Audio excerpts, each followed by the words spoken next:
One of the most famous, or rather infamous, wars ever fought in Japan was the Genpei War, which started in 1180 and ended in 1185, marking an end to the imperial era in Japan and ushering a new medieval age ruled by warlords of the samurai class. Now, this war had a huge political, social, and cultural significance in Japan's history, but we are not going to talk about that in this video. This historic war was fought between two very important clans. One is Heike or Taira, and another is Genji or Minamoto. The last battle in 1185 took place in the Shimonoseki Strait between the Honshu and Kyushu islands of Japan. It was a naval battle, and the Taira or Heike clan was fiercely defeated by the Genji clan. This battle is named as the Battle of Danno Ura, named after the nearest town. Now, in ancient and medieval China and Japan, it was a common practice to completely annihilate the defeated clan. Not only just their warriors and lords, but also their wives, children, elders, and even the servants. The Heike clan was no exception. They were completely wiped out. Although one child still managed to survive in all this chaos, but this video is not about him either. Let's go back to the shorelines of Dannaura. After the battle, the locals started to migrate to other places. The fresh memory of a disturbing violence kept haunting them, but that was not the only reason. Many of them swore that they could still hear battle cries and the clashing of swords with the sea wind like a sigh.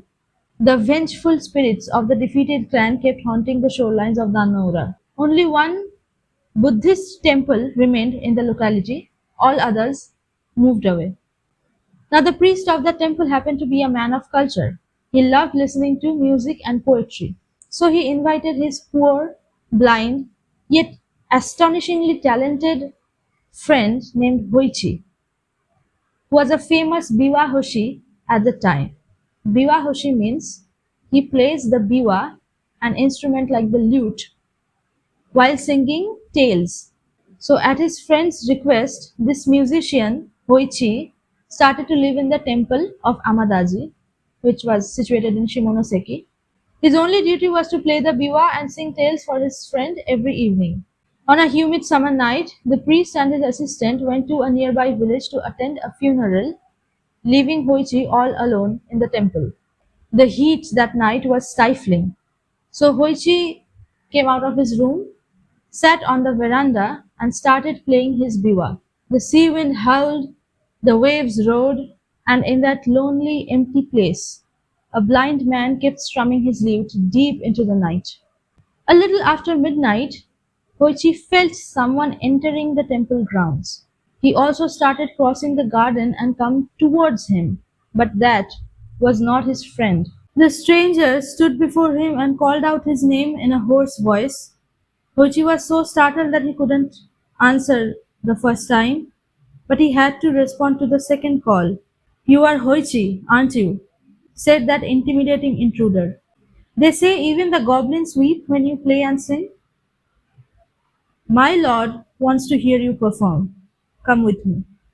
Before Hoichi could understand any of it, he was already being pulled away roughly. The cold touch of iron on the stranger's hands and the clanking of swords at his side told Hoichi that this was possibly a samurai, and there was no way that a common man could defy a samurai.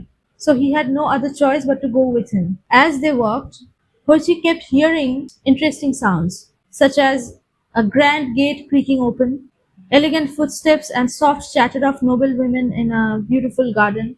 All of these signs made it pretty obvious to Hoichi that whoever had summoned him belonged to royalty. But how could such a grand estate exist in this town in the first place, which is so well known to be deserted? Anyway, Hoshi was taken inside a room where he had to kneel down. He realized that he was surrounded by a crowd of noble lords and ladies. The head of the clan was also possibly present. The matron of the real palace called out to him, "Oh, musician, play your biwa and sing us the tale of the Heike." And thus began a performance like no other. As Hoichi played and sang, his audience was swept into a storm of emotions. It felt as though something divine had taken hold of him and poured out the most powerful music ever heard. When he sang of the Heike queen clutching her young princeling on her breasts and leaping onto the sea at the end of the battle, no one could hold back their tears. At the end of his performance, Hoichi was, of course, generously applauded and ordered to come back to the palace for 6 consecutive nights and perform for the Lord. But this arrangement was not to be disclosed to anyone outside the boundaries of this palace, for the Lord was traveling incognito. Hoichi agreed.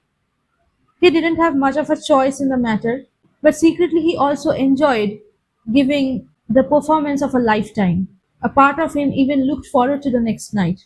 And surely enough, the retaining samurai came back to take him away the next night as well. But in the meantime, the priest and his assistant had already returned. They noticed that Hoichi was missing. When he returned, Hoichi gave vague answers and dodged the question, suspiciously so. The priest got worried for his friend, so the next night, as in the third night, he sent the temple servants to follow Hoichi. That night it rained like it was the end of the world, and the world itself seemed drenched in darkness. Hoichi's trail was quickly lost until the pursuers heard the familiar sound of biwa. Following the tune, they found Hoichi sitting in the middle of the Heike clan graveyard by the sea, completely drenched, and playing his biwa like a possessed man.